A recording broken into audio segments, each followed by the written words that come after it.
The mare was bleeding bad. Caleb McCrae knelt in the snow, his gloves slick with blood and melting frost as he pressed a rag against the wound on the animal's flank.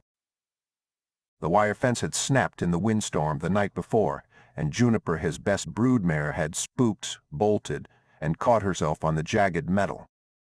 She thrashed as he tried to calm her, every movement spraying snow and steam into the freezing air. "Easy, girl, easy," he murmured, breath-fogging. "You're all right, you're all right." She wasn't. Not yet. Blood soaked through the rag. Caleb gritted his teeth and tied it tighter with a strip of saddle leather.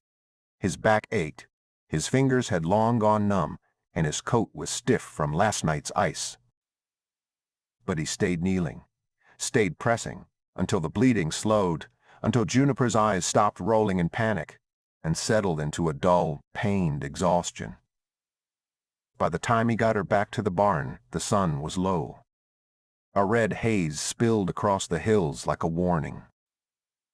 Inside, he tended the wound properly, cleaned it, wrapped it, murmured quiet words to calm her, not caring if she understood.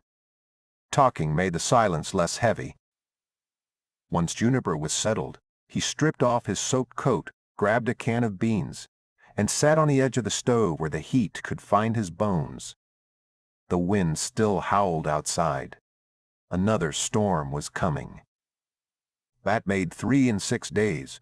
Wyoming winters didn't wait their turn. He didn't eat, just sat there, boots thawing beside the stove, watching the flames flicker. The blood on his hands had dried in his fingerprints. His stomach grumbled, but he felt hollow. This ranch, the barns, the hills, the 30 miles of fence it had nearly eaten him alive. 3 years now since Thomas, 5 since Ma, 10 since the war. Caleb had learned to live with ghosts. But this year, it felt different. Worse. Colder. He stood finally, the beans untouched, and walked to the shelf beside the fireplace. Among the dust-covered volumes of forgotten scripture and veterinary manuals was a cracked leather Bible, his mother's, the only thing of hers he hadn't packed away. He opened it. Inside, between the brittle pages of Psalms and Proverbs, was a pressed wildflower yellow and long dead, and behind it, folded paper. A letter. The ink had faded, but he remembered every word. His mother had written it to a woman in Missouri once, before Pa died, offering her a place here. A woman she'd never met. A widow with no family, no land. Ma had written her the way one writes to a sister they never had. Kind, strong, plain-spoken. The woman never came. Maybe she never got the letter. Maybe she changed her mind. But Ma wrote it anyway. Caleb stared at the page for a long time, jaw set. The storm outside picked up, whistling through the cracks in the window frames like a voice he didn't want to hear. He walked to the table, pulled out a blank sheet of paper, and began to write. Rancher, 34, Wyoming Territory. Seeking practical woman for marriage. Must be strong, honest, and able to endure harsh winters. Not seeking romance, seeking help. Land and home provided. Write to Caleb McCrae, Willow Ridge Post, Sheridan County. He read it 3 times. It felt raw, embarrassing, honest in the way that made a man feel small. But what else could he say? There were no women in Willow Ridge, not ones who hadn't grown up with him or already married someone else. The hands he hired never stayed. The cold drove them out, or the silence did. He folded the letter, placed it in an envelope, and stared at it. A knock on the door broke his thoughts, sharp, twice. Only one person knocked like that. Elias Tucker. "It's open," Caleb said. The older man stepped in, bundled in a coyote skin coat that looked older than the state itself. He stomped the snow off his boots and sniffed. "You got blood on your porch. That mare of yours get herself caught again." "She'll live." Elias grunted and helped himself to the coffee. Beans? Didn't eat. Course not. Elias poured and sat. He eyed the letter. That what I think it is? Caleb didn't answer. Elias nodded slowly. Hell of a thing writing a letter like that. Don't start. I ain't judging, son. I did the same. 30 years ago, woman came from Kansas, stayed till she died, built this valley with me. Caleb looked up. Elias never talked about his wife. Never. Just don't expect the one who answers to be the one you pictured, Elias said. I didn't picture anyone. That's worse. They drank in silence, the wind like wolves outside. Elias set down his cup. You send it yet? No. Then do it, before you think too hard and tear it up. Caleb didn't move. Elias stood, walking to the door. Next storm will bury the pass. If you wait, you'll be snowed in by your own silence. He left without another word. Caleb looked back at the envelope. He picked it up. It felt heavier than it should. He walked outside, boots crunching on the frozen blood, crossed the yard to the barn, and fed the mare one last time. Her breathing had eased. She looked at him with tired, trusting eyes. That horse had more grit than most people he knew. Back in the cabin, he set the envelope on the mantel, beside the cracked Bible. He didn't mail it that night. But in the morning, before the sun crested the ridge, before the frost even broke on the windows, Caleb McCrae saddled his horse, rode through snowdrifts to the Willow Ridge post office, and slid the envelope through the slot with hands that didn't shake. God help me, I just invited a stranger into my life. The clatter of hooves on cobblestone echoed faintly as Ellie Harding stepped out of the narrow row house on Appleton Street, Boston, her carpetbag clenched tight in one gloved hand. She didn't turn to look back, not at the window where her aunt's lace curtain had just twitched, nor at the tall door she knew wouldn't open for her again. Her jaw was tight, her breath misted in the sharp March air. Her decision had been made days ago, but the finality of this morning struck like the snap of reins. The letter in her coat pocket rustled as she walked, its words memorized by now. Sparse, plain, and so direct it had startled her. Rancher, 34, Wyoming Territory. Seeking practical woman for marriage. Must be strong, honest, and able to endure harsh winters. Not seeking romance. Seeking help. Land and home provided. Write to Caleb McCrae, Willow Ridge Post, Sheridan County. Caleb McCrae. She didn't know the man, didn't know the town. But something about the way he wrote gritty, honest, without a trace of flattery, felt like a match struck in the dark. She'd read dozens of ads before, men seeking beauty, companionship, or docility, men promising roses and fireplaces. Caleb hadn't offered anything but reality, and for Ellie Harding, reality was enough. It had taken her 2 days to craft her reply. Mr. McCrae, I am 26 years old, unmarried, and seeking a place to start over. I grew up on my father's horse farm in Vermont, and I am no stranger to long days, hard work, and cold mornings. I have no illusions about frontier life. What I need is honest employment and a home where my past does not follow me. In return, I offer skill with livestock, competence in the household, and an unwavering sense of duty. I am healthy, I do not complain, and I keep my word. If this is acceptable, I will come. Respectfully, Eleanor Harding. Her aunt had found the reply on the writing desk the next morning. She'd ripped it in half. Then the argument had begun. You would rather shovel manure than marry a banker? Aunt Margaret had hissed, her cheeks blotched with fury. Do you know what girls in your position end up as when they run off like this? You are throwing away your future. If my future means marrying a man like Worthington, then you're right. I am. You ungrateful girl. You would rather be some farmer's servant than a lady.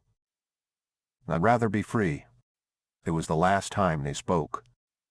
Now, Ellie waited on the train platform, the March wind slicing through her coat like knives. She wasn't trembling from cold. It was the fear she wouldn't name. A woman alone on a journey to marry a stranger. It bordered on madness. And yet, what was madness but doing the same thing and expecting peace? The locomotive shrieked in the distance, belching a plume of smoke as it rounded the bend. It would take her westward, across rivers and plains, past the polite drawing rooms and choked parlor expectations, past Worthington, past Aunt Margaret. She tightened her grip on her bag. The porter announced boarding. Ellie found her seat among the other traveler soldiers returning to posts, widows with children, merchants' wives moving west to meet husbands already settled. Nobody looked twice at her.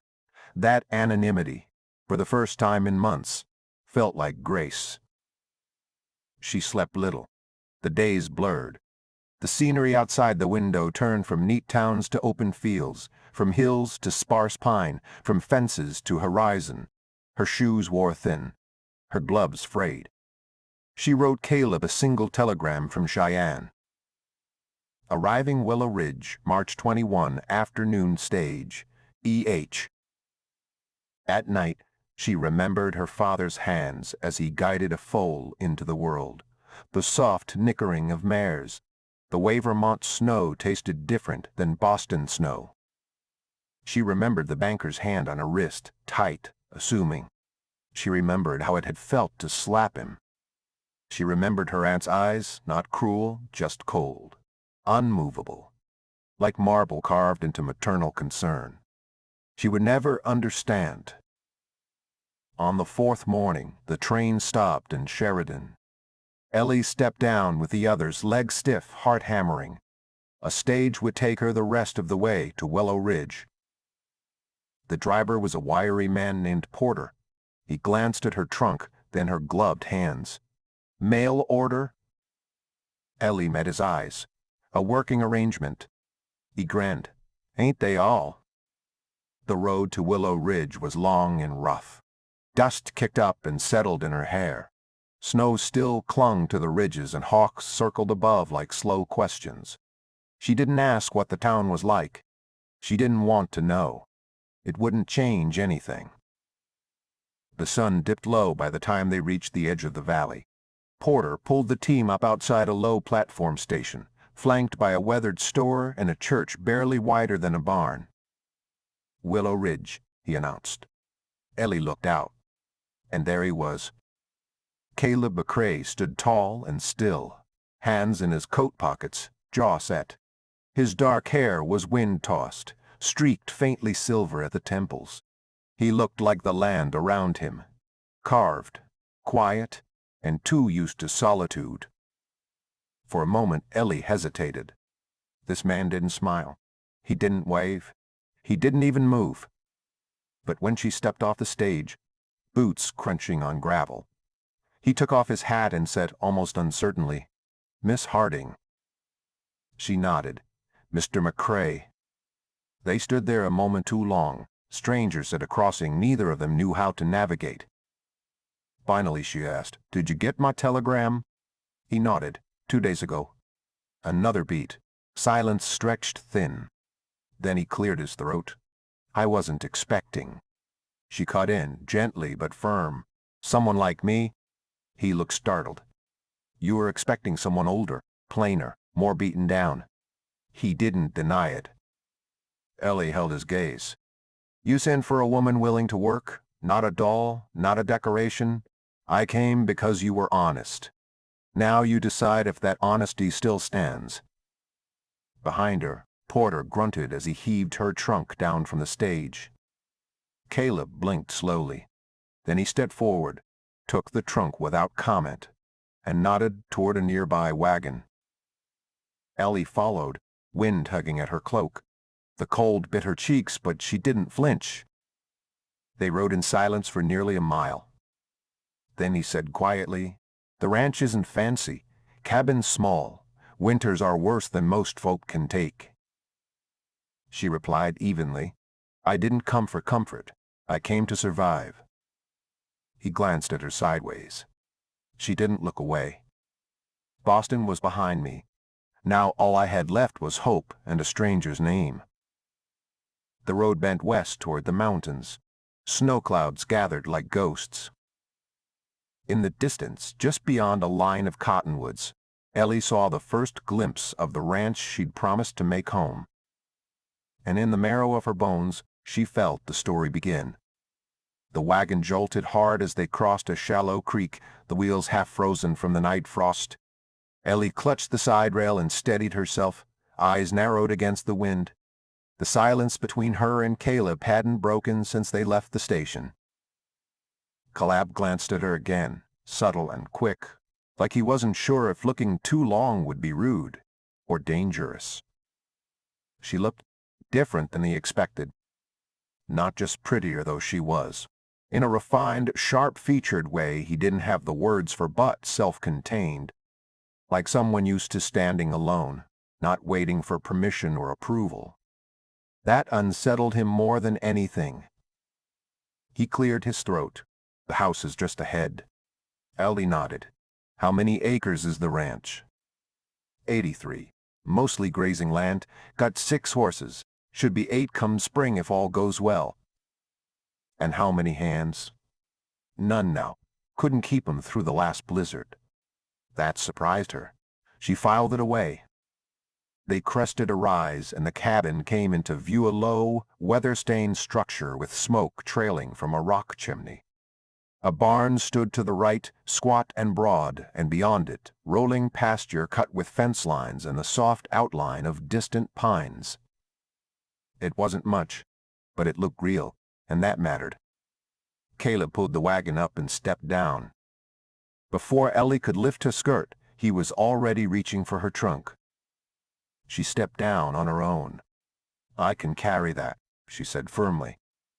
He paused, then shrugged. I know, but I got arms too.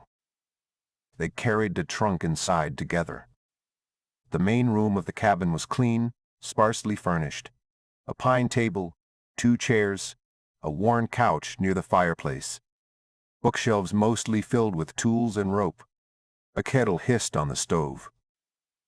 You'll take the bedroom, Caleb said, setting the trunk by the door. She looked up. Where will you sleep? Couch, couch. I don't need charity. Ain't charity.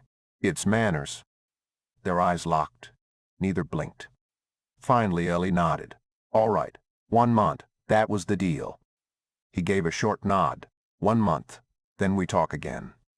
It was strange, Ellie thought, how cold contracts could still carry heat. She unpacked in silence while he stepped outside to unhitch the wagon. The room was small but neat. A plain bed, a dresser, a window looking east. The sheets smelled of cedar and nothing else. When she came back into the main room, the fire was going stronger, and Caleb was hanging up a fresh pot of coffee. You hungry? Yes. He pulled down a skillet, tossed in bacon and eggs without ceremony. Ellie watched him work. Everything he did was precise, practical, no wasted movement. A man who didn't talk to himself because he hadn't heard another voice in years. They ate at the table, the only sound the soft pop of the fire. You can ride? He asked. Of course. How's your back with heavy lifting? She smiled faintly. I carried water buckets when I was 10. You worried I'll break? No, he said. I just like knowing what I'm working with. And what am I, Mr. McCrae? A tool. His eyes flicked up. A partner, if you earn it. She held that gaze.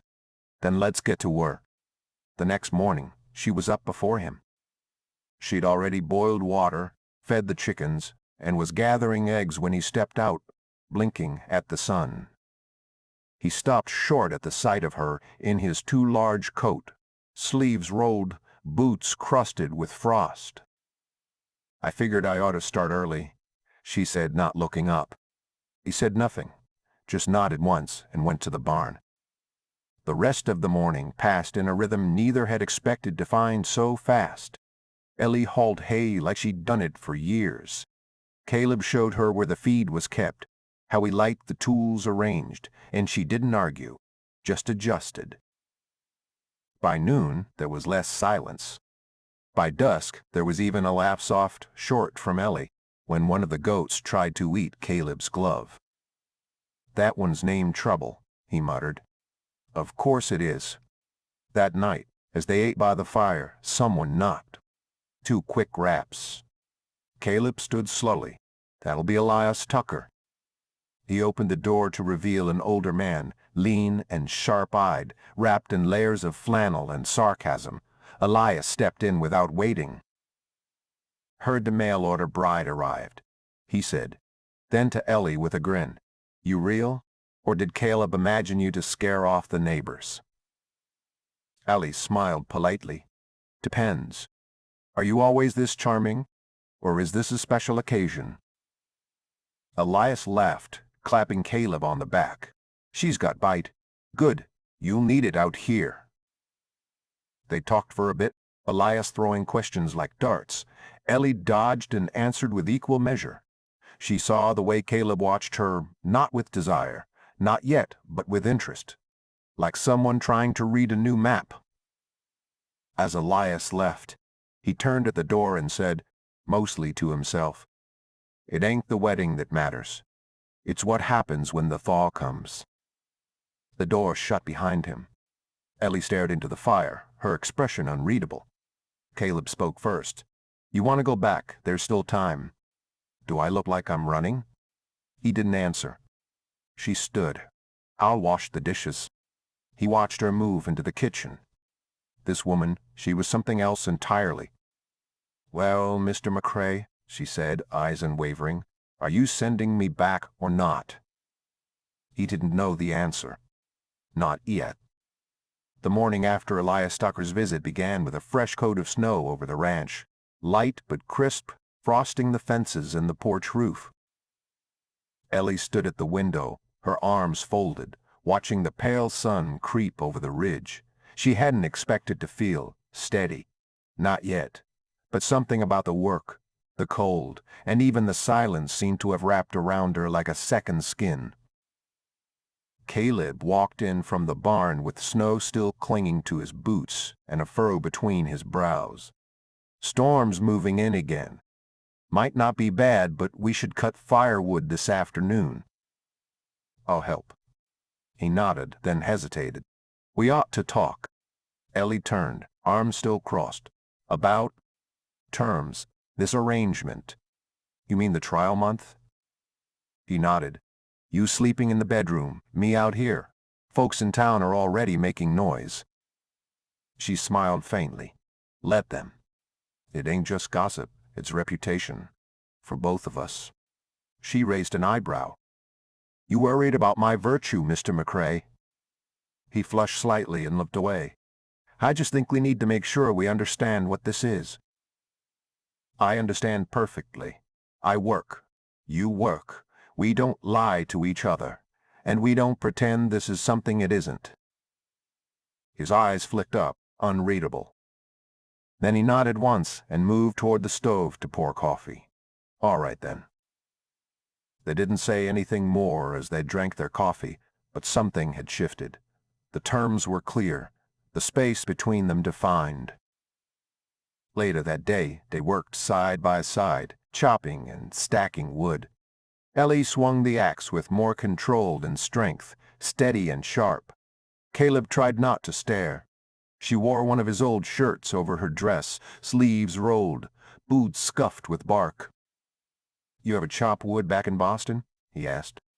"Vermont. Before that. Yes, my father taught me. Most folks would have let the hands do that. We didn't have hands, just family." There was pride in her voice, but also something quiet beneath it, something gone. As the sun fell behind the hills, the wind picked up. They hurried to tarp the woodpile and gather the animals in. Inside the barn, Ellie paused, one hand brushing the muzzle of a young gelding. Caleb watched from the other stall. You miss it? He asked. What? Back east. She looked at the horse a moment before replying. No, I miss what it used to be, maybe, but not what it became. He understood that too well. That evening, the wind howled harder. The walls creaked.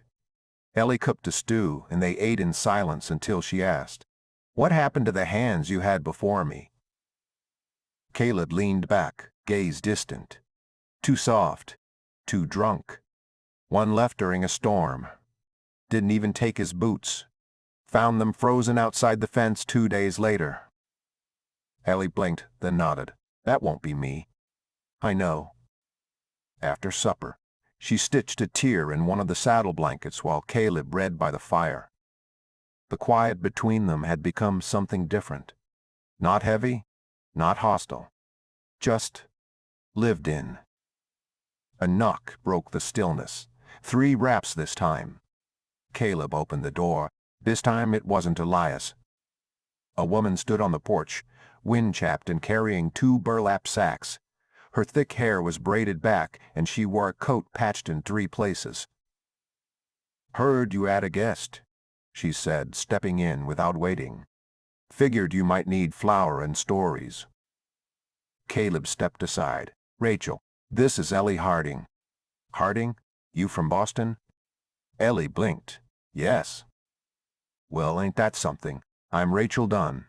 My daddy was Shawnee. My mom was Irish, and everyone in town thinks I'm a mistake. But I make the best chokecherry jam you'll ever taste." Ellie smiled, surprised. "Good to meet you." Rachel handed her one of the sacks. "Flour's fresh, jam's at the bottom. There's a storm coming in 2 days. You best get your roots set." "I plan to." They talked for an hour. Rachel was bold, curious, and full of the kind of blunt honesty Ellie admired. Caleb mostly listened. When Rachel left, Ellie watched her disappear into the dark with a small grin. "I like her." Caleb nodded. "Most folks don't. Most folks probably don't like me either." He looked at her, long and quiet. "They don't know you yet." She turned back to the fire. "Do you?" The room went still. Caleb set his cup down. "I know enough to want to." The silence that followed wasn't awkward. It was waiting. Later that night, Ellie stood by the window in the bedroom, watching the trees sway like ghosts. Her breath fogged the glass. This place was nothing like Boston, nothing like what she'd imagined, and yet it felt closer to home than anywhere else had in years. She whispered to the dark, barely audible even to herself, "Don't let me ruin this." In the next room, Caleb lay awake on the couch, staring at the ceiling. He heard the wind. The boards creaked under her footsteps. He wondered if she was cold. He wondered why he cared. The storm was coming. Elias was right. "It ain't the wedding that matters." Elias muttered, watching them. "It's what happens when the thaw comes." The wind was loud that night, louder than usual. It whined through the eaves and made the shutters tremble like a warning someone forgot to put into words. Caleb rose before dawn, unease already stirring in his gut. Juniper, the mare, was due any day, and Caleb didn't trust the sky. Ellie was already up, sleeves rolled, pouring coffee by the time he came in from checking the gates. "Something's wrong," he said, kicking the snow off his boots. She looked up. "With the stock?" "Juniper, she's restless. Didn't eat. Kept shifting all night." Ellie didn't ask anything else. She just set down her cup, pulled on her coat, and followed him out into the dark. The barn was cold and thick with the smell of animals and damp hay. Juniper paced in her stall, nostrils flared, sweat already slicking her dark flanks. Her eyes were wide, rolling white. "She's early," Caleb said, breath fogging. "It's too cold." Ellie stepped into the stall without hesitation. "We need blankets. And warm water, now." He moved fast. She took off her gloves, tucked her hair behind her ears and knelt beside the mare, one hand on Juniper's belly, the other stroking her neck. "Easy, girl, easy. You've done this before. You can do it again." Caleb returned with blankets and water. Ellie didn't look up. "Close the barn doors. Keep the cold out. She's not going to wait." He did as told. The barn dimmed, shadows from the lantern stretching across the floor like long fingers. Juniper grunted, shifted, then let out a noise halfway between pain and panic. Ellie moved fast. She got down, felt for the foal's position, then sucked in a breath. "She's breech." Caleb stiffened. "Can you fix it?" "I have to." She looked up at him, her eyes hard and certain. "Keep her calm. Talk to her. Hold her head if she fights." Then she rolled up her sleeves and reached in. Time bent. Minutes felt like hours. Juniper screamed once, her body trembling so hard the stall shook.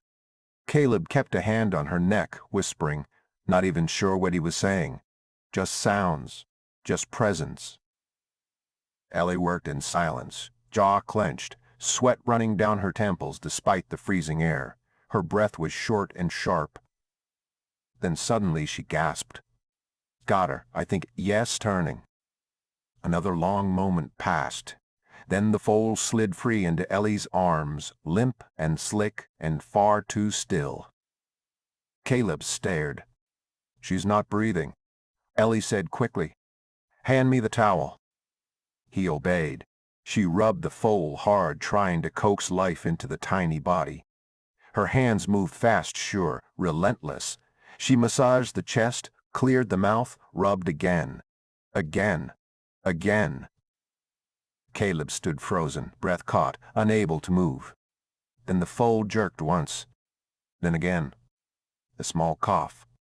Then a weak, raspy whinny. Ellie laughed, wet and breathless, and kept rubbing. Caleb exhaled like someone who hadn't known he was holding it.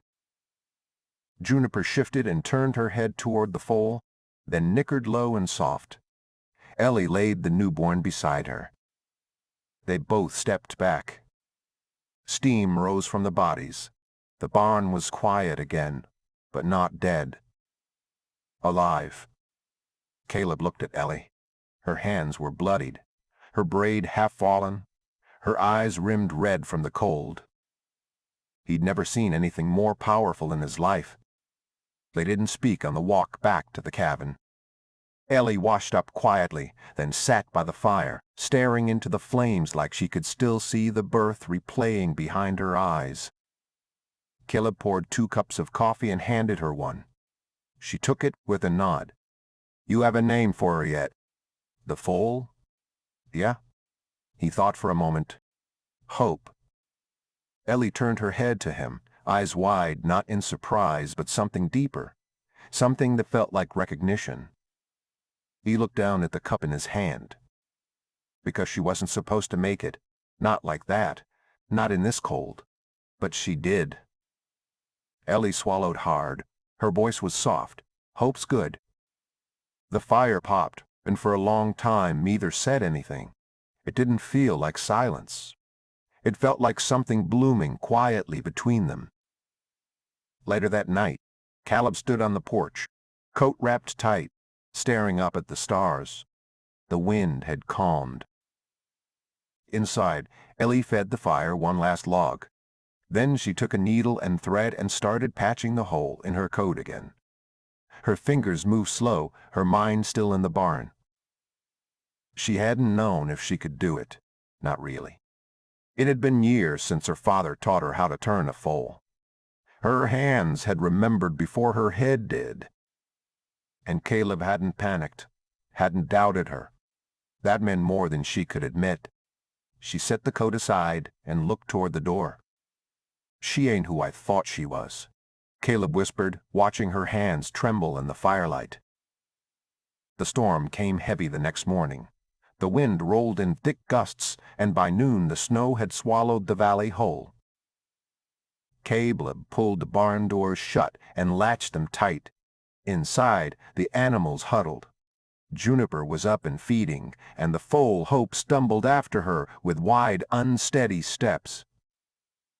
Back at the cabin, Ellie had water boiling, stew simmering, and every crack around the windows stuffed with rags. When Caleb came in, soaped and silent, she didn't say a word, just handed him a towel and a bowl and moved aside so he could sit near the fire. They ate with the quiet comfort of people who had earned their meal. Outside, the wind howled. Inside, the stove hummed. Caleb watched her for a long moment. Ellie's cheeks were flushed from the heat, her hair coming loose from its braid. She was reading some old book from the shelf that looked like it hadn't been touched in years. "You always that calm during storms?" he asked. She didn't look up. "No. But panic wastes heat." He almost smiled. "Almost. That book any good?" "Not really. But the language is beautiful. I like the way it sounds in my head." Caleb shifted in his chair. "I used to read to my brother during storms. When he was little, he couldn't sleep otherwise." Ellie glanced up, surprised. "I didn't know you had a brother." "Had." He didn't elaborate, and she didn't push. The storm kept on through the day, loud and sharp. The kind of storm that made fences vanish and trees snap like twigs. By late afternoon, the light through the windows had turned a dull gray, and the fire had to be stoked every hour. Ellie was mending a saddlebag when she finally asked, softly, "You lost him during the war?" Caleb didn't answer right away. He set his cup down, stared at the flames. "No, after. He made it home, but not all the way." Ellie's needle paused. "We were supposed to rebuild this place together," Caleb said. But he couldn't sleep. Couldn't work. Couldn't look at snow without shaking. One day, he took the old revolver out to the bluff and never came back. Ellie swallowed. Her voice barely rose above the fire. "I'm sorry." He nodded once. "I buried him myself. Just past the cottonwoods, next to Ma." She set down her needle. "You've been alone a long time. You get used to it." "No, you don't." He looked at her, eyes sharp, not angry, just surprised, like someone being seen clearly for the first time in years. She added, "Being alone is one thing. Living like it's the only way, that's something else." Neither said anything for a while after that.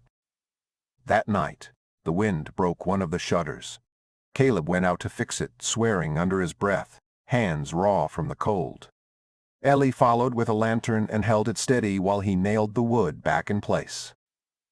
"This place will bury a man if he's not careful," he muttered.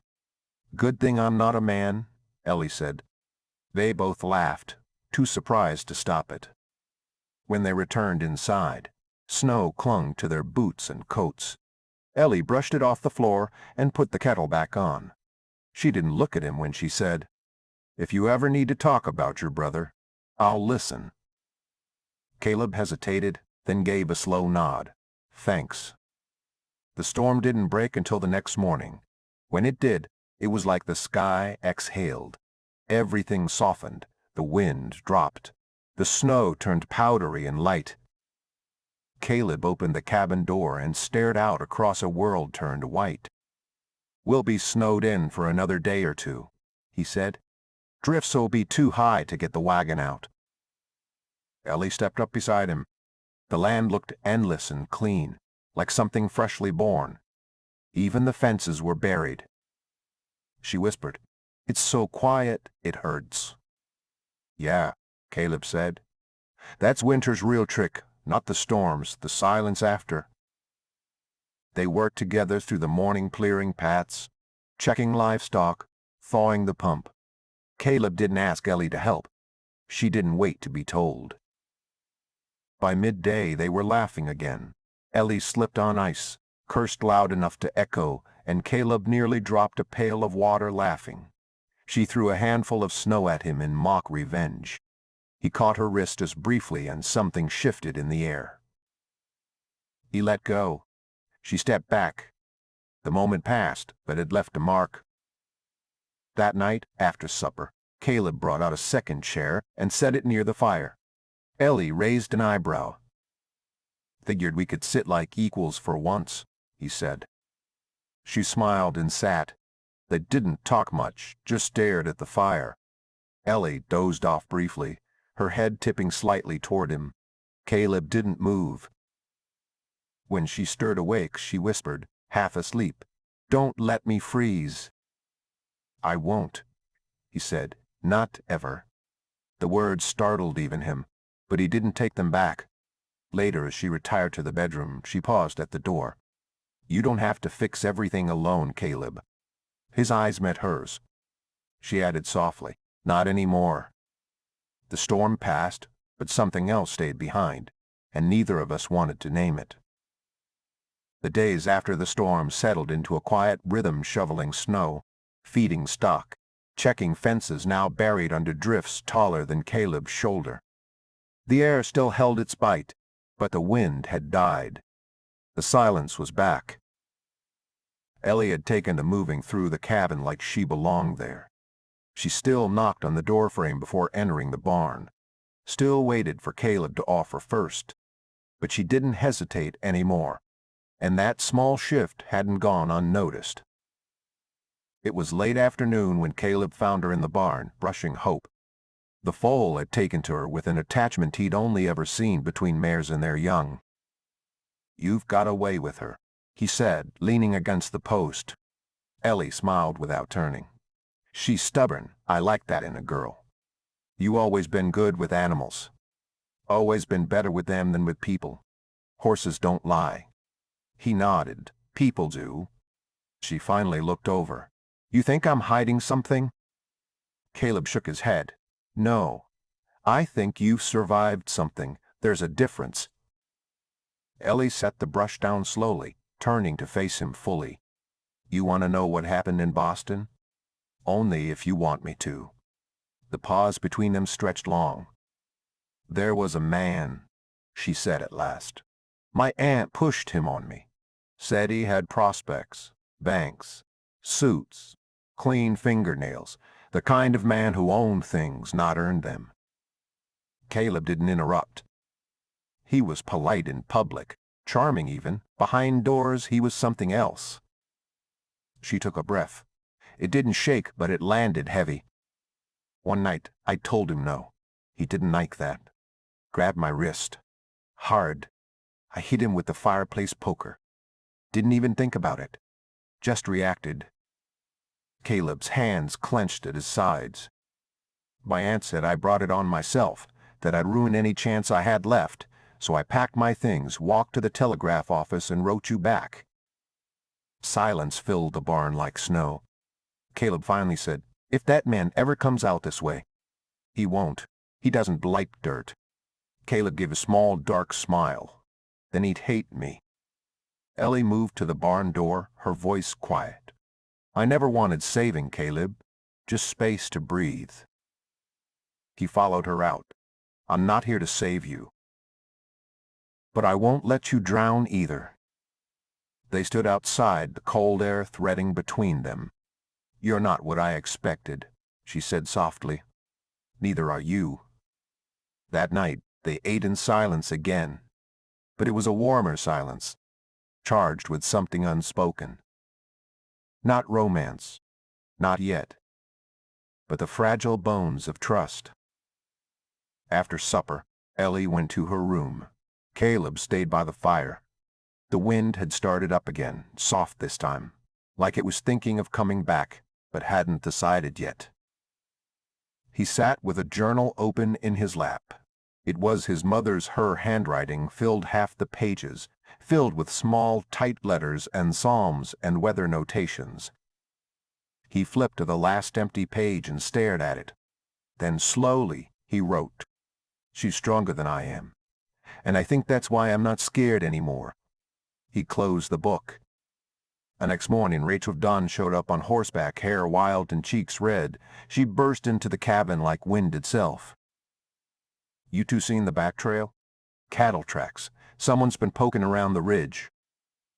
Caleb stood instantly alert. "Tracks? How fresh?"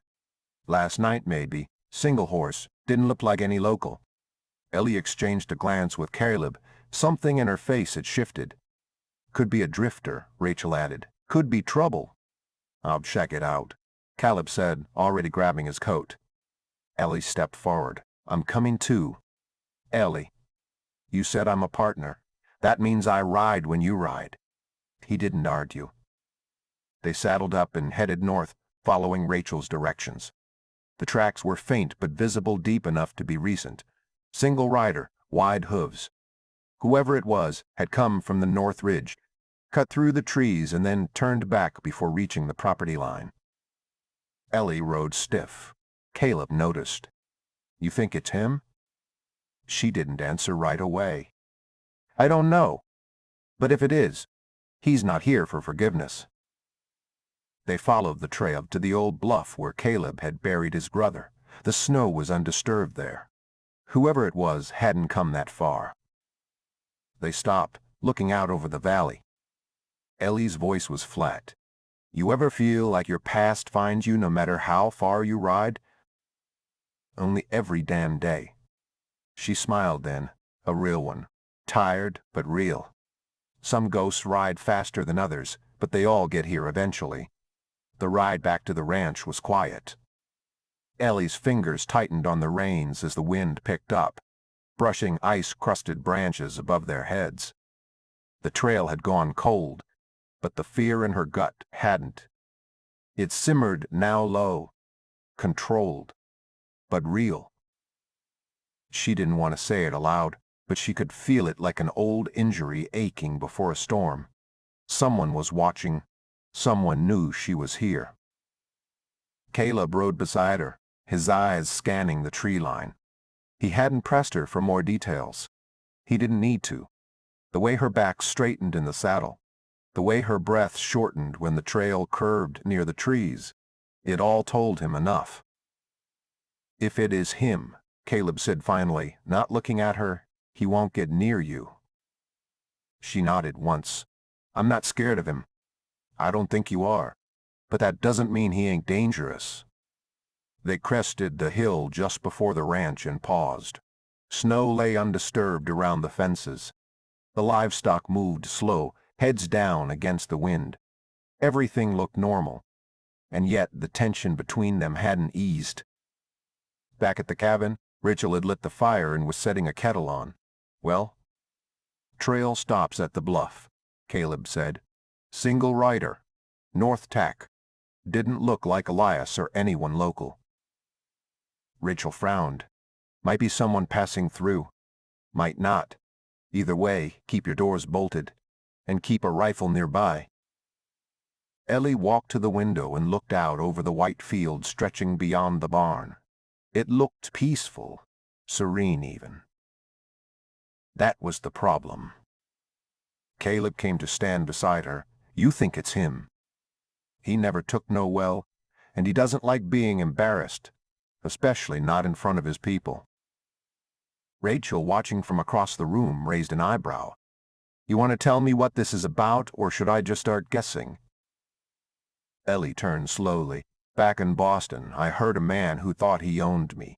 He's got money, connections, but not courage. If he came out here himself, it means he's desperate. Or unhinged. Rachel whistled low. Well, you sure know how to pick 'em. I didn't pick him. I escaped him. Rachel stood and grabbed her coat. I'll let Elias know to keep an eye out, and I'll send word to Sheriff Dade, just in case. Caleb nodded. Thanks. When the door shut behind Rachel, the cabin seemed smaller. The quiet returned, but this time it was heavier. Not the peaceful kind. The kind that warned of coming thunder. Ellie sat by the fire and picked at the hem of her sleeve, unraveling a loose thread. You think I made a mistake coming here? She asked. No, I think the mistake would have been staying where you were. She met his eyes. Even if trouble follows me? Caleb crossed the room slowly, crouched by the fire, and placed another log on. Ellie, I was already living in the middle of nowhere, running from ghosts of my own. You showing up didn't bring trouble. It brought a reason to fight it. She didn't reply, just stared at the flames as if they could tell her what would happen next. Outside, the wind moaned low and long across the valley. Somewhere in the distance, a crow called sharp and sudden. Ellie looked toward the door. If he's really out there, he won't stop with watching, not for long. Caleb stood, crossed the room, and opened the cabinet above the hearth. He pulled down a rifle, checked the chamber, and leaned it against the wall by the door. Let him come. This time he won't find you alone. The next morning, the snow had begun to melt, slowly, steadily, like the land was shrugging off the weight of winter. Drips from the eaves tapped the porch with a rhythm that sounded almost like a clock ticking down. Ellie stood by the window, coffee in hand, watching fog roll low across the pasture. Hope was playing near Juniper, legs still shaky, but getting stronger by the day. Life went on, even with the threat of shadows beyond the ridge. Caleb came in from the barn, cheeks red, shoulders dusted with hay. No fresh tracks overnight, he said. Whoever was out there either moved on, or they know how to wait. Ellie nodded, but her jaw was tight. You slept at all? Some, not much. He didn't push her. He just poured himself coffee and leaned on the opposite wall, silent. The quiet stretched. Then, almost like the words had been pressing against her ribs all night, she said, I kept a letter from him before everything went bad. Caleb's eyes narrowed. Why? To remind myself I wasn't crazy, that once I wasn't just something for him to control. She walked over to the drawer beneath the bookshelf, pulled out a small folded envelope wrapped in a torn ribbon. She handed it to Caleb. Read it. He hesitated, then opened it. The handwriting was elegant, precise, the words syrup slick. My dearest Eleanor, you were made for silk and candlelight, not for these brutish little rebellions. Your temper is fire, yes, but I will tame it. We will be great together, once you learn how to belong to me properly. Caleb's jaw clenched by the third sentence. By the end, his fingers were curled into fists around the paper. He handed it back. You want me to burn it? Ellie shook her head. I want him to see that I kept it, and I still left. They said nothing for a moment. Then she folded the letter back up and slipped it into her coat pocket. Let's ride to the North Line, she said. I want to see for myself. Caleb didn't argue. They saddled up, rode in silence. The sun was trying to break through the clouds, casting patches of light across the snowy ridges. The wind carried a dampness that hinted at thaw. As they crested the bluff, Caleb raised a hand. There, you see it, by the tree line. A dark figure stood still at the edge of the woods, too far to make out clearly, but close enough to send every instinct into alert. Ellie drew her horse up. Her breath hitched, then steadied. It's him. I know it. The figure didn't move, didn't wave, didn't turn. Could be he's testing your nerve, Caleb said. The Mets show him he picked the wrong woman. She urged her horse forward, but Caleb reached out and grabbed the reins gently. Not yet. Let him stew. Let him see you're not scared. Ellie didn't move. She stared across the field, her spine like steel. The figure finally turned and vanished into the trees. Caleb let go of the reins. You all right? No, Ellie said, voice low, but I'm still here. They rode the ridge, checking for tracks until they were sure the man was gone, at least for now. When they turned back toward the ranch, Ellie didn't look back once. As they neared the homestead, they saw Rachel waiting on the porch, rifle slung over her shoulder. That bluff's cursed, she said. Nothing good ever stares at you from those woods. Caleb dismounted. He's back. She saw him. Rachel didn't ask who he was. She looked at Ellie instead. You ready to fight if it comes to that? Ellie slid off her horse and met Rachel's eyes without flinching. I didn't come all this way just to survive. This land doesn't hand out peace. You have to stake your claim and bleed for it. The hours after their return passed with a quiet alertness. Caleb took extra rounds from the locked chest beneath the floorboards and loaded the rifle by the door. Rachel made herself useful by tightening the hinges on the shutters and oiling the lanterns. Ellie moved like a woman, on a mission. No panic, no flinching, just steady, clear-eyed focus. That night, dinner was little more than beans and cornbread, but nobody complained. The three of them sat around the table, the air heavy with unsaid thoughts. Rachel was the first to break the silence. "He won't just show up in daylight again. Next time, it'll be under shadow."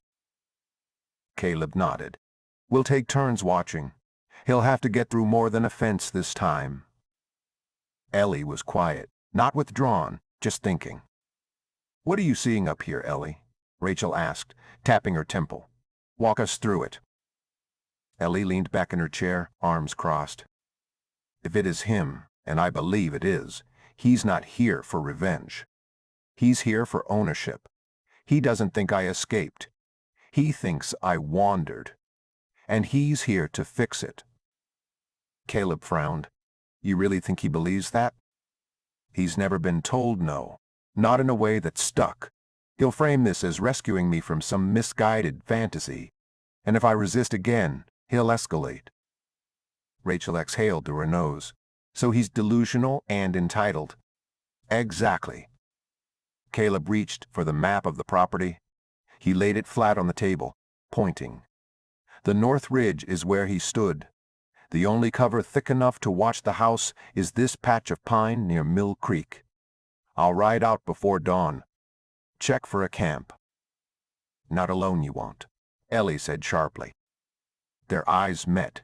He saw it then, pure resolve. The same iron he saw in her hands when she pulled hope into the world. "We ride together," she said. "He needs to see that too." Rachel stood. "Then I'll stay back and watch the cabin. He may try to circle around, test your blind spots." Caleb looked between them, then gave a short nod. "All right, we ride at first light, no mistakes." That night, Ellie didn't go to her room. She rolled out a blanket near the hearth and lay down with the rifle within reach. Caleb did the same on the opposite end of the fire. Neither of them slept well.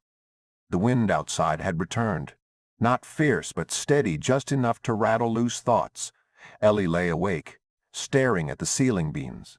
She could almost hear his voice again, oily and smug, that false sweetness that made her skin crawl.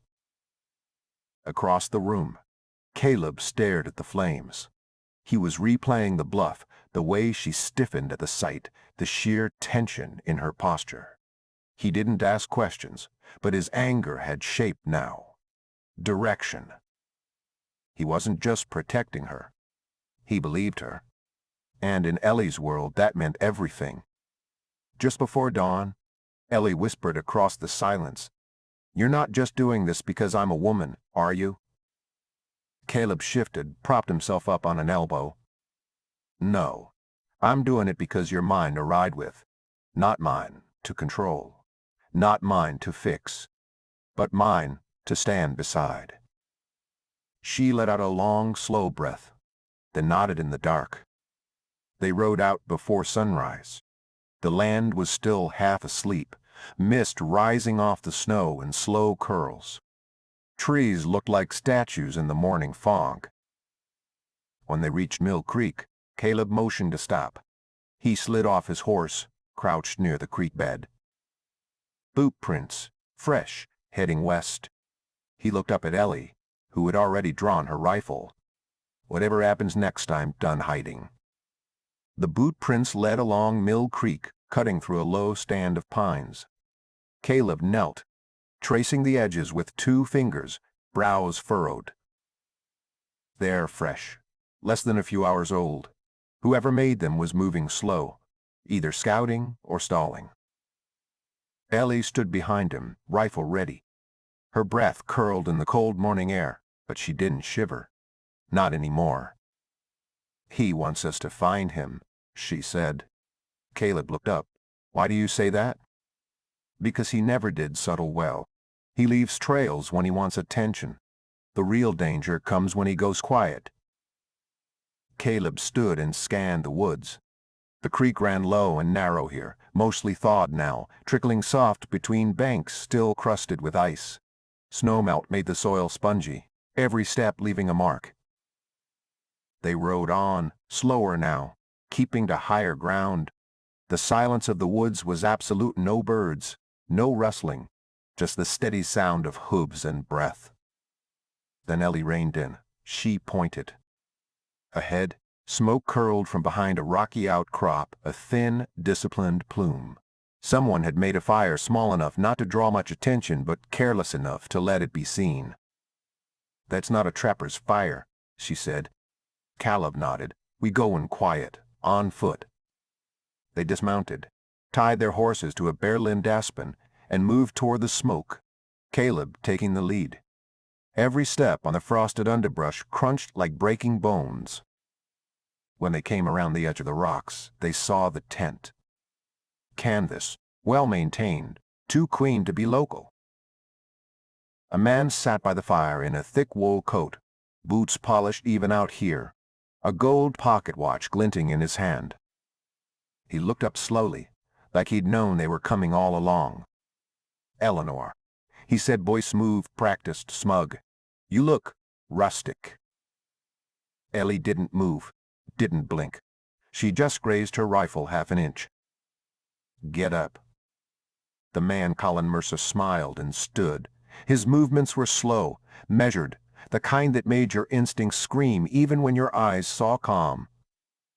You didn't answer my letters, he said, so I had to come in person. Caleb stepped forward. You need to leave now. Colin looked at him with mild amusement. And you are the hired help. Caleb didn't answer. Ellie spoke, voice like a drawn blade. He's the man who taught me what respect sounds like. You wouldn't recognize it. Colin chuckled, still fiery. That's what I always liked. So much spirit just waiting to be properly. The sound of Ellie cocking her rifle cut through the morning like thunder. Don't finish that sentence. Colin raised his hand slowly, but the smirk never left his face. You're angry. I understand. Women often mistake fear for fury. It's hormonal. Caleb stepped between them now, voice low. You've got one chance. Walk away. Take whatever pride you've got left and ride back to whatever city lets men like you pretend they matter. Colin glanced down, brushing imaginary dirt from his coat. She belongs to me. I paid for her passage. Ellie's voice was flat. You paid for an answer. I gave it. You just didn't like it. Colin's face darkened, but only for a moment. Then he smiled again.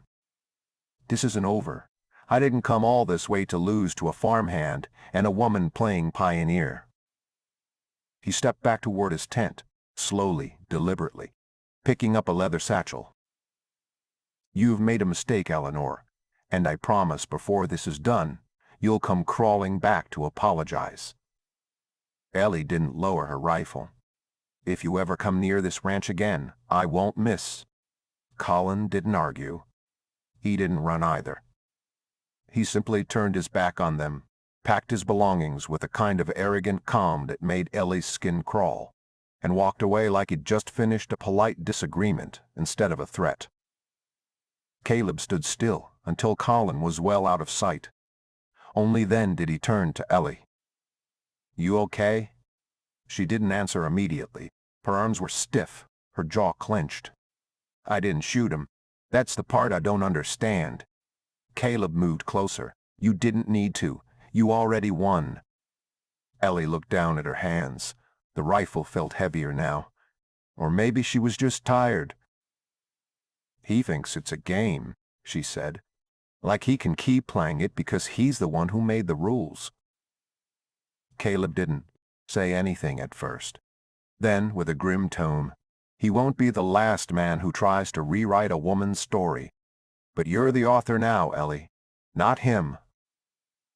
They dismantled Cullen's campsite, scattering the ashes of his fire and breaking down the tent frame. Caleb wasn't willing to leave anything that might suggest welcome. "He's not used to losing," Ellie said, folding the canvas tight. "Good, let him learn." By the time they returned to the ranch, the sun was high and the mist had burned off. Rachel was outside feeding the chickens when they rode in. She spotted their faces and raised a brow. "That bad, huh?" "Worse," Caleb said. "But it's over, for now." Ellie slid down from her saddle, legs aching with fatigue that had nothing to do with the ride. Rachel didn't press. She just handed Ellie a pail of feed. "Let's do something normal." They scattered grain, shooed away the bolder hens, laughed when one nearly took off with the hem of Rachel's coat. It was a small thing, but it helped. That night, the three of them sat out on the porch, wrapped in blankets. The stars were thick, the kind of sky that reminded you just how wide the world really was. "Think he'll come back?" Rachel asked. Caleb didn't look away from the horizon. "He's too proud to ride home defeated. He'll stir up trouble before he slinks off. Maybe in town, maybe through the law." Ellie nodded. "I know. He doesn't lose. He retaliates." Rachel sipped her tea. "Then we stay ready. We watch each other's backs." Ellie's voice was steady. "I won't run again. I built a life here. A real one, with the real people." Caleb turned to her, eyes unreadable in the dim light. "You're not alone this time, Ellie. Not ever again." They sat in silence for a while longer. Later, as they put away the porch chairs and banked the fire, Ellie hesitated at the cabin door. She looked up at the stars one last time, then whispered to no one, or maybe to herself. "He tried to make me afraid again, but all he did was remind me why I left." The trouble didn't come on horseback. It came folded inside a letter sealed with wax and arrogance. 3 days after the standoff at No Creek, the mail stage rolled in early. Caleb had ridden into town for supplies and returned with a stack of parcels and a thin, cream-colored envelope marked from the office of Horace B. Middleton, attorney at law. The address in Boston was printed in black ink, sharp, clean, cold. Ellie didn't open it on the porch. She took it inside, set it down on the kitchen table, and stared at it while the stew boiled and the bread rose. Caleb didn't push her. He fed the fire, stacked the flour sack in the pantry, and moved around her in quiet circles. Finally, after sunset, Ellie sat down, broke the seal, and read. The letter was smooth as glass. Formal language. Legal threat wrapped in polite phrasing. It accused her of breach of contract, citing her agreement to marry Colin Mercer, alleging her flight had damaged his reputation and investments. The firm demanded either her return or full financial compensation for her broken word. Caleb leaned against the counter, arms crossed. He's not even trying to hide it anymore. Ellie's fingers trembled only once as she folded the letter back. He's using the law to do what he couldn't with words, force me, shame me, drag me back. Rachel, who had come for dinner and now stood by the door, spat into the fireplace. Easton lawyers don't know a damn thing about frontier justice. He thinks paper means power. Out here, power's earned. Caleb nodded. We'll ride to town tomorrow, talk to Sheriff Dade, and I'll wire Aaliyah see if he's got any contacts who can punch holes in Boston lies. Ellie didn't move. Her voice, when it came, was quieter than usual, but clear. He won't stop, not unless someone makes him.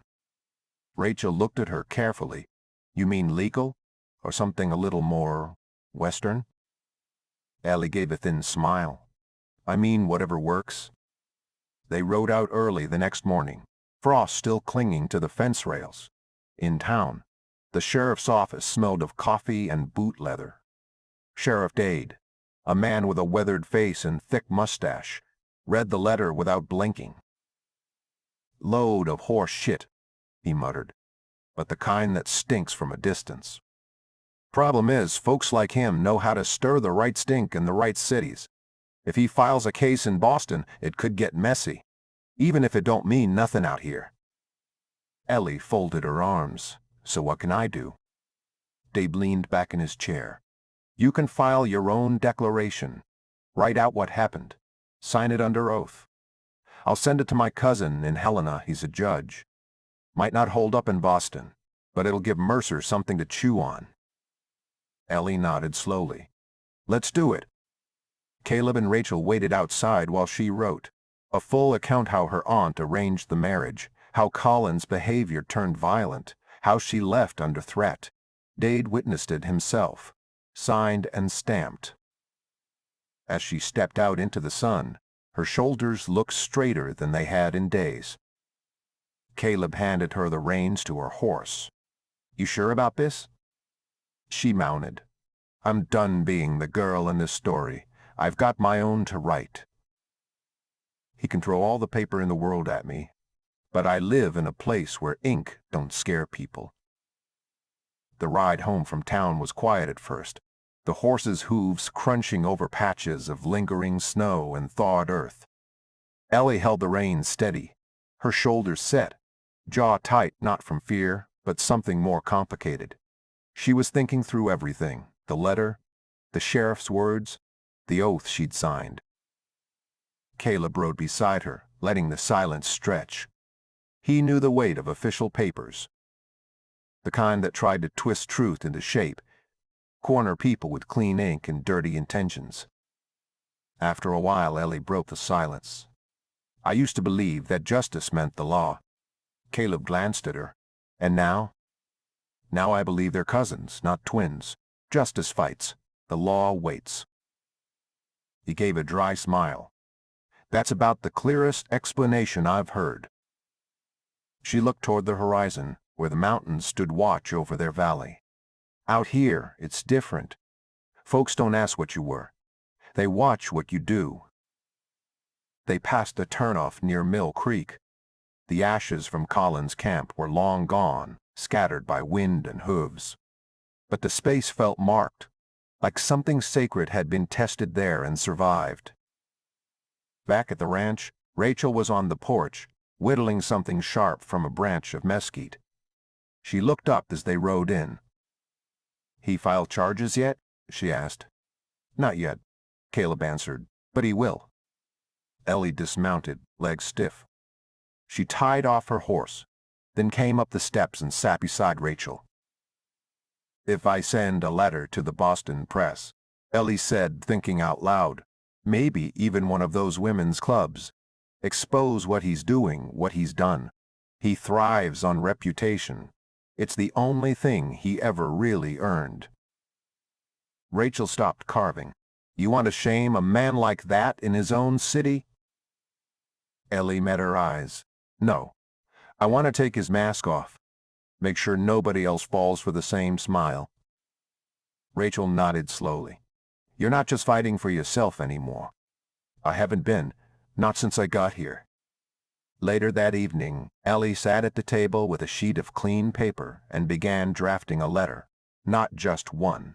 She wrote 3-1 to a Boston newspaper, 1 to a women's suffrage group she'd heard of through her aunt's old gossip, and 1 to the headmistress of the girls' school where she'd once volunteered.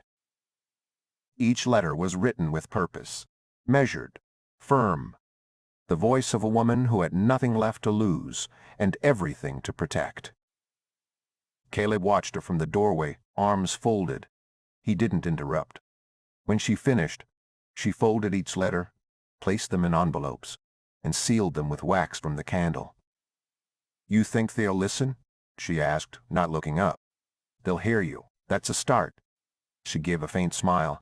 If nothing else, I've told the truth. The next morning, they rode to town again, letters in saddlebag. Mailed them from the post office while the clerk eyed the Boston addresses and whistled low. On the way back, the mood had shifted, still quiet but not heavy. There was movement now, a sense of motion toward something. Maybe not justice in full, but direction. They crossed the wide field before the ranch, where Hope ran clumsily beside her mother. Ellie dismounted and walked to the fence, resting her arms on the rail. Caleb came up beside her. "You're not who you were when you got off that stagecoach, Ellie." She nodded. "I know I'm not running anymore." He looked at her, not just with affection now, but with respect, something earned. "You don't become strong by being unbroken. You become strong by surviving what tried to break you." Spring came fast and wild. The snow melted like a secret finally confessed, rushing down the hills in loud muddy streams. The ground softened, turned dark and rich. Buds opened on the apple trees behind the barn, and the fields greened like they'd been waiting all winter just for this moment. Ellie woke before dawn most mornings now, her body shifting with the land with purpose. She had started keeping a journal. Nothing flowery, just notes about the foal's progress, when the birds returned, the weather, her thoughts. It wasn't for anyone else, just proof that she was here, that she was living, not just surviving. Rachel had taken to stopping by more often, always pretending she needed eggs or wanted to check the fencing. But Ellie saw the extra tin of coffee she always left behind. The way she stayed longer on the porch. They didn't talk much, but when they did, it mattered. Caleb had started building a new paddock for Hope. The fencing posts were heavy, rough cut, the kind that took grit to hammer in. Ellie helped without asking. They worked side by side in the mornings, arms sore, shirts damp with sweat, but something about the rhythm of it, the sound of tools, the easy silence felt almost holy. "She'll need more room," Caleb said one day, wiping his brow. "She's gonna be fast." Ellie smiled, driving another post deep. "She already is. Won't let Juniper keep up half the time. She's stubborn. Like someone else I know." He glanced at her, and for a long moment there was something in the air that wasn't wind or dust or the smell of pine. Something unspoken but not unsure. But it was broken by the sound of hooves. Rachel rode up fast, coat flapping, face pale. "You two better get into town, now." Caleb dropped the hammer. "What is it?" Rachel swung down. "Colin Mercer. He's there, standing in the middle of Main Street like he owns the place. He's got papers in hand and a mouthful of threats. Says he's here to collect what's his." Ellie felt her spine go cold. Not fear. Not exactly. It was something older than that. Something sharper. "What's the sheriff doing?" Caleb asked. "Trying to keep folks calm." But Colin's loud. Real loud.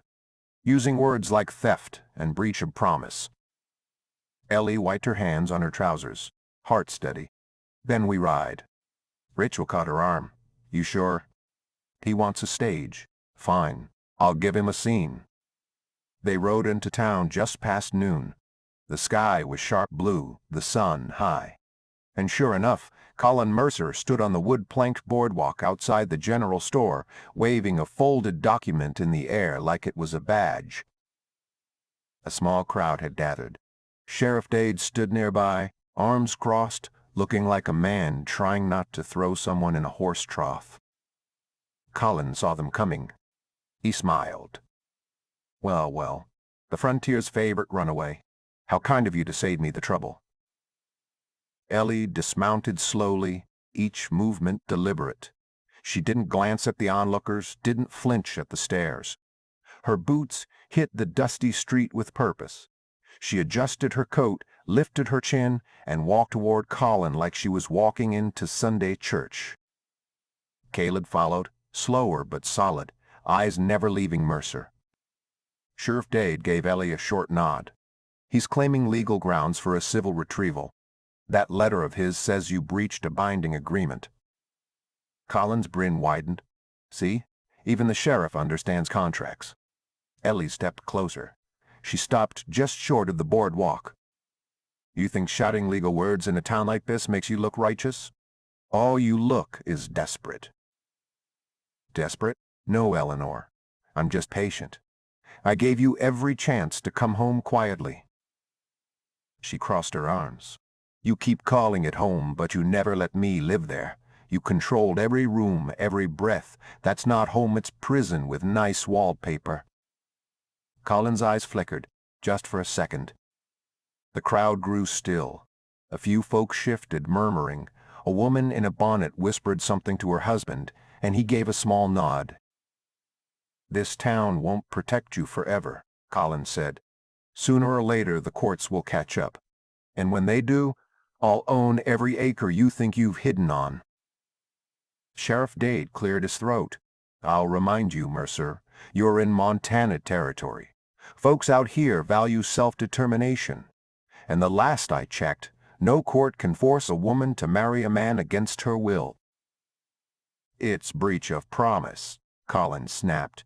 "She accepted my proposal. She boarded that train." "And I walked away. That's what matters. I said no. And you're just mad that no one ever told you no before." Gasps rippled through the gathered townsfolk. Ellie didn't blink. Rachel stepped up beside her now, arms folded tight. "You got your say, city man. Now ride out. Before you find out what frontier law really means." Colin looked at Caleb, then back at Ellie. "So this is what you picked over Boston? A horse ranch and a pile of dust?" Ellie looked around, at the street, at the sky, at the town that had slowly come to know her, not as a scandal or a possession, but as a person. "No, I picked myself." She reached into her coat pocket and pulled out a folded document. "This is my sworn affidavit, signed, sealed, and backed by Judge Holloway out of Helena. It details your threats, your behavior, and your lies. I sent copies to Boston and the governor's office. You want a trial? Fine. Let's put it all in the open." Colin paled. Ellie stepped up onto the boardwalk now, right in front of him. Her voice dropped to a whisper only he could hear. "You don't scare me anymore. You don't control me. And every time you open your mouth, you show these people exactly who you are." She stepped back and nodded to the sheriff. "That man's not here for justice. He's here for revenge. And I'd like him escorted out of town." Sheriff Dade looked at Colin with a hard expression. "I can't arrest a man for being an ass, but I can sure as hell tell him he ain't welcome."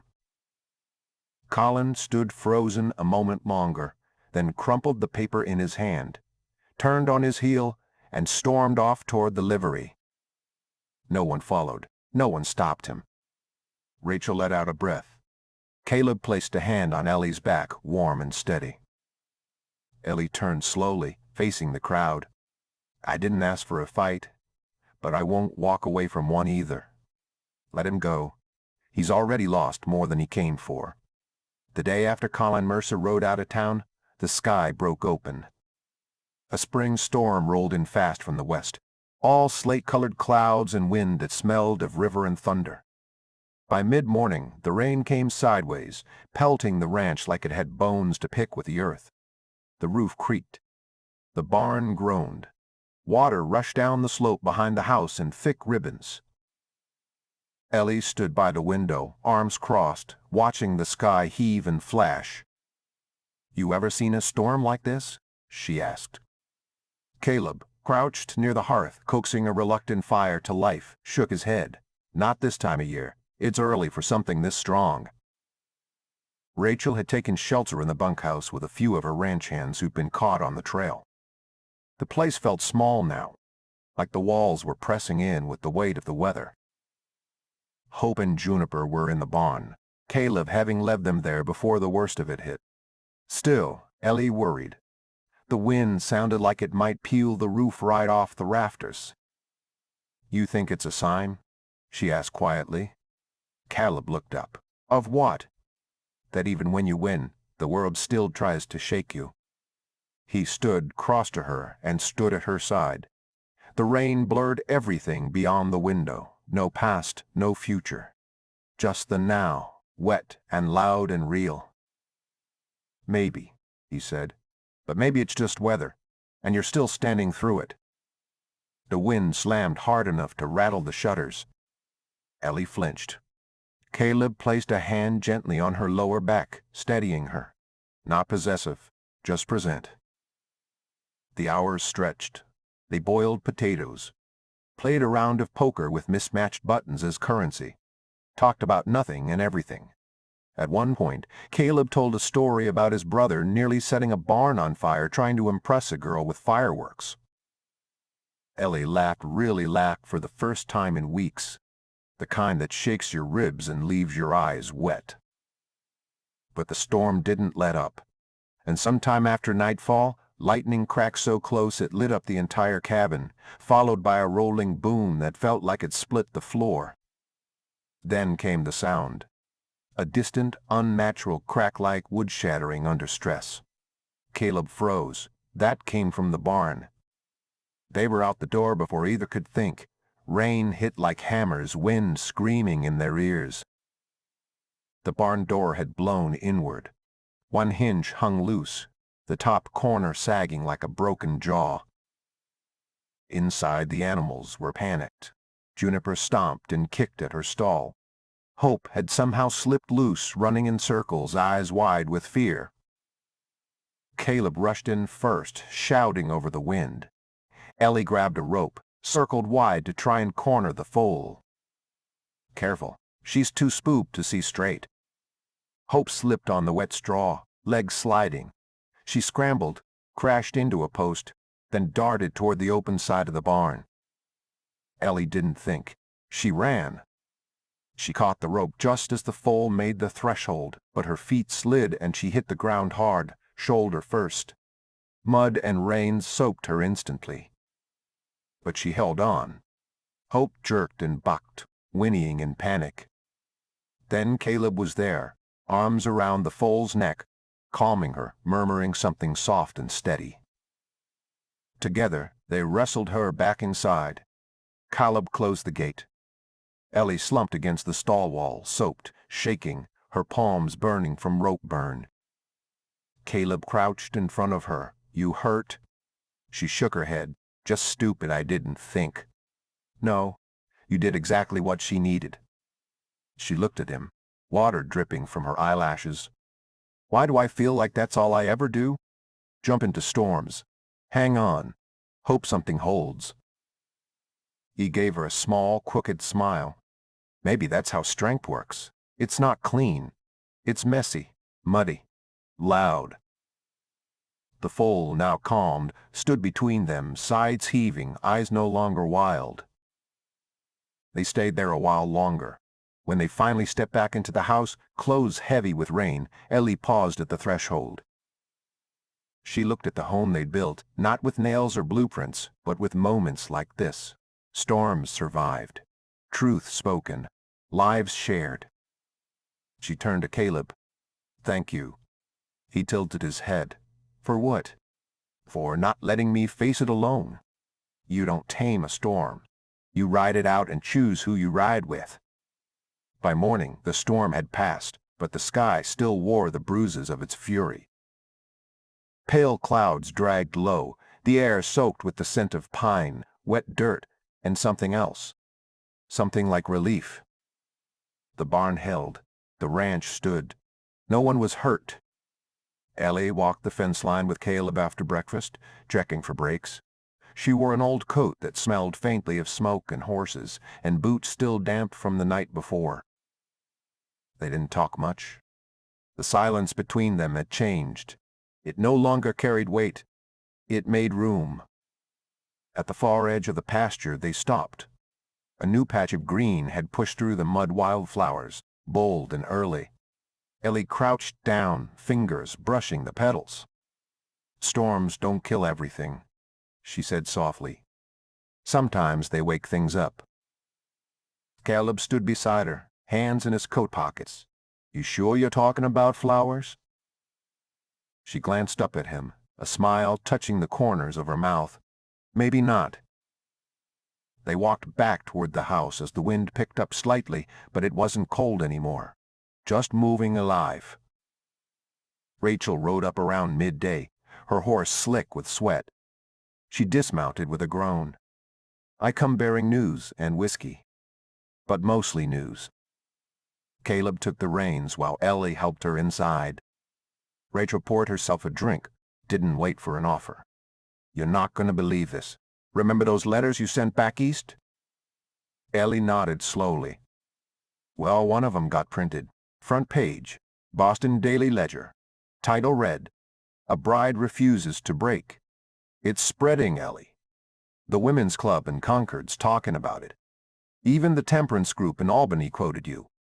You're a ghost story now for men like Colin. Ellie blinked. Her stomach turned, not from fear, but from the strange weight of being seen. Really seen. Not just by neighbors or men with badges, but by strangers who suddenly knew her name. It's all over already. Rachel chuckled. Honey, in 2 days your name will be passed around more than prairie gossip. Caleb sat down across from her. You all right with that? Ellie swallowed, then nodded. Yeah, I think I am. I didn't say anything that wasn't true. Rachel leaned back, boots up on the edge of the hearth. Colin's gonna hate it. Good. Ellie stood, her hand unconsciously resting on the back of Caleb's chair. Maybe he finally gets to feel cornered, powerless, the way he made me feel. Outside, the sun finally broke through the cloud cover, spreading light across the hills like someone had peeled the darkness back by hand. Hope whinnied from the pasture. Let's ride tomorrow, Ellie said.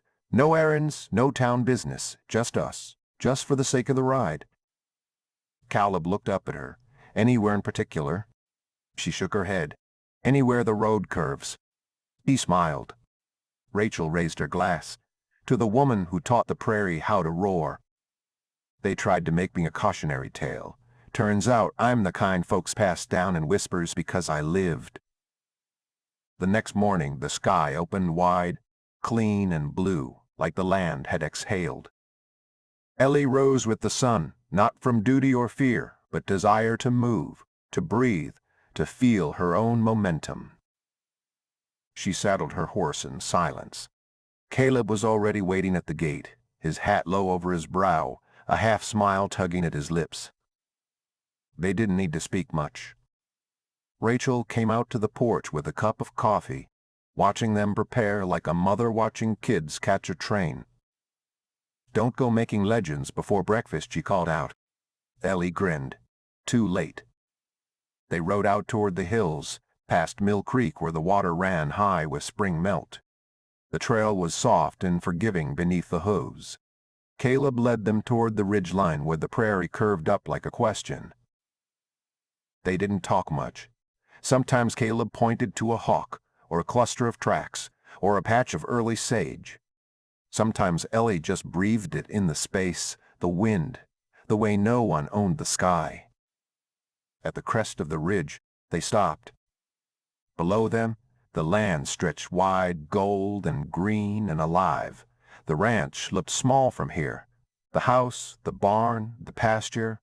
It could have been a child's drawing. But to Ellie, it was everything she'd built with her bare hands, her stubborn hope, and a few people who chose her instead of trying to shape her. Caleb turned in the saddle. You think you'll stay? For good, I mean. She didn't answer right away, just looked out over the hills. I don't think it's about staying anymore. I think it's about belonging. And yeah, I do. He nodded, his mouth tightening slightly like he was weighing something heavier than words. You changed things, Ellie. Not just here, but out there, in places we'll never see. You wrote something they couldn't unhear. She turned to him. Then help me keep writing, not with ink, with land, with sweat, with what we build. The wind caught her hair, sweeping it back from her face. Caleb leaned forward, resting his hands on the saddle horn. You mean that?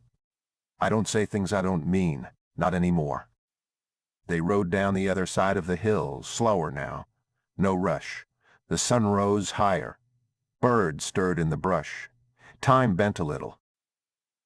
At the base of the ridge, they dismounted and walked the horses along a stream that glimmered like broken glass.